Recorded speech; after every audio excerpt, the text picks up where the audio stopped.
नमस्ते बच्चों। आज हम पढ़ने जा रहे हैं हिंदी लोक भारती 10वीं कक्षा की 6वीं कविता गिरिधर नागर। इस कविता की रचयिता है संत मीराबाई। इस कविता की विधा है पद। विद्यार्थियों, आज हम इस कविता का तीसरा भाग देखने जा रहे हैं। देखते हैं कविता में आया हुआ तीसरा पद। फागुन के दिन 4 होरी खेल मनारे, बिन कर ताल पखावज बाजई अनहद की झनकार रे। बिन सुर राग 36 गावई रोम रोम रनकार रे। सील संतोख की केसर घोली प्रेम प्रीत पिचकार रे। उड़त गुलाल लाल भयो अंबर बरसत रंग अपार रे। घट के पट सब खोल दिए है लोक लाज सब डार रे। मीरा के प्रभु गिरिधर नागर चरण कवल बलिहार रे।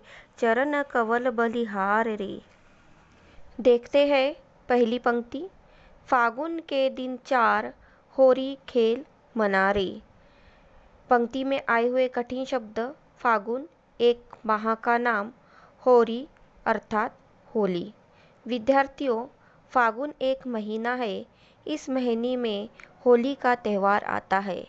वह होली का त्यौहार सिर्फ 5 दिनों का ही रहता है। यह 4-5 दिनों में ही हमें यह त्यौहार का आनंद लेना चाहिए। इस पंक्ति में मीराबाई कहती है, फागुन मास में होली खेलने का समय अति अल्प होता है, अतः ए मन तू जी भरकर होली खेल। मीराबाई का कहना है, फागुन मास की 4 दिनों की होली खेलकर यह त्यौहार पूर्ण उत्साह के साथ मनाना चाहिए। इसी तरह मीराबाई कहती है कि मानव जीवन अस्थायी है, इसलिए जो कोई भी त्यौहार आता है वह त्यौहार हमें मिलजुल कर मनाना चाहिए। मीराबाई ने इस पंक्ति में कहा है कि भगवान कृष्ण की पूर्ण रूप से भक्ति हमें करनी है, अपने ईश्वर से प्रेम करना है। मीराबाई के लिए तो अपनी कृष्ण भक्ति ही एक होली का त्यौहार है। इस कृष्ण भक्ति के होली के त्यौहार में वो डूब जाना चाहती है, ऐसा इस पंक्ति में मीराबाई ने कहा है। देखते हैं आगे की पंक्तियाँ। बिन करताल पखावज बाजई अनहद की झनकार रे। बिन सुर राग 36 गावई रोम रोम रनकार रे। इस पंक्ति में आए हुए कठिन शब्द। पखावज एक वाद्य यंत्र का नाम है। अनहद अंतर आत्मा का अनाहत शब्द जो अंदर से निकलता है। झनकार आवाज़। 36 श्रेष्ठ। इस पंक्ति में मीराबाई कहती है, बिन कर ताल पखावज बाजई अनहद की झनकार रे। बिन सुर राग 36 गावई रोम रोम रनकार रे। रोम रोम रनकार रे। प्रस्तुत पंक्ति में मीराबाई ने कहा है, जिस प्रकार होली के उत्सव में नाच आदि का आयोजन किया जाता है, उसी प्रकार कृष्ण भक्ति में, कृष्ण प्रेम में उन्हें भी ऐसा ही प्रतीत होता है कि जैसे मानो करताल, पखावज आदि बाजे बज रहे हैं और अनहद की नांद अर्थात अनहद की गूंज का स्वर उन्हें कानों में सुनाई दे रहा है, जिससे उनका हृदय बिना स्वर और राग के अनेक रागों का आलाप करता रहता है।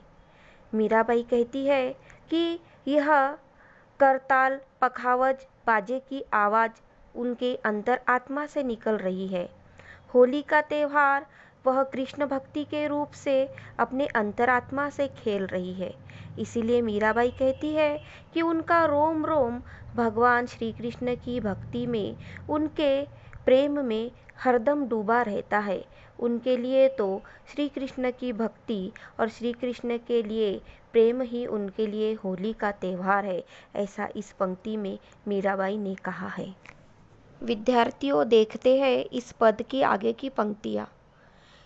सील संतोख की केसर घोली प्रेम प्रीत पिचकार रे। उड़त गुलाल लाल भयो अंबर बरसत रंग अपार रे। इस काव्य पंक्ति में आए हुए कठिन शब्द। शील का अर्थ होता है शील, नम्रता। संतोष का अर्थ होता है संतोष। प्रीत का अर्थ होता है प्रेम।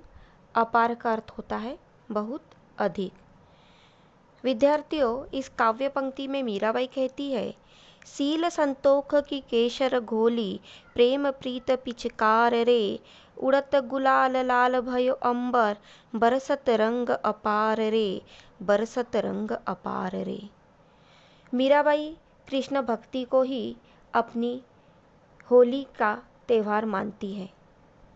इसी तरह से मीराबाई का कहना है कि उन्होंने कृष्ण भक्ति के लिए जो कोई नम्रता अभी तक रखी है, जो कोई शील रखा है, जो संतोष रखा है, वह शील और संतोष रूपी केसर का रंग उन्होंने खुद कृष्ण भक्ति में बनाया है और वह रंग श्री कृष्ण की भक्ति रूपी पिचकारी में भरकर श्री कृष्ण की भक्ति की होली उन्होंने अब तक खेली है। इसी तरह मीराबाई कहती है कि होली के त्यौहार में चारों ओर रंगों के गुलाल उड़ने के कारण आकाश भी इन रंगों से लाल हो गया है। सभी जगह अपार रंग बरसने के कारण वातावरण रंगों से भर गया है। इस काव्य पंक्ति में मीराबाई ने यह कहा है। विद्यार्थियों, देखते हैं इस पद की आखिरी की पंक्तियाँ।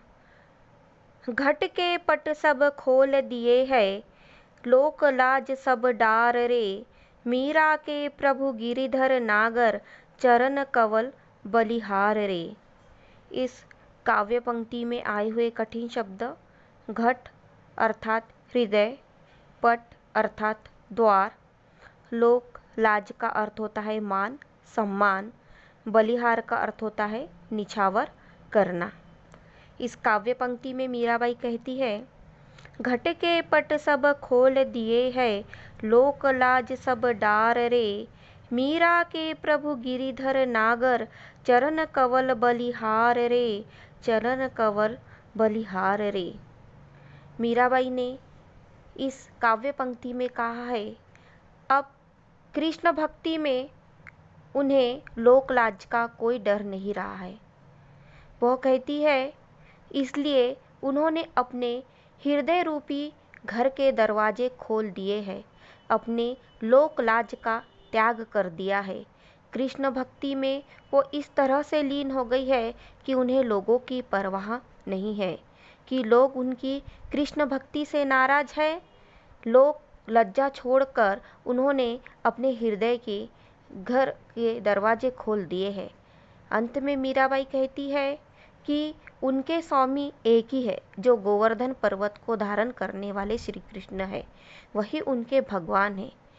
उन्होंने कहा है कि इसी भगवान के चरण कमलों में अपना सर्वस्व उन्होंने निछावर कर दिया है, ऐसा इस काव्य पंक्ति में मीराबाई ने कहा है। विद्यार्थियों, इस तरह से गिरिधर नागर इस कविता में संत मीराबाई ने अपने सभी पदों में अपने आराध्य देवता श्री कृष्ण के प्रति भक्ति की भावना समर्पित की है। इस काव्य के सभी पदों में मीराबाई की श्री कृष्ण के प्रति प्रेम, उनकी भक्ति, उनकी उत्सुकता, प्रिय मिलन की आशा, प्रतीक्षा आदि का मार्मिक चित्रण उन्होंने इस पद के द्वारा किया है।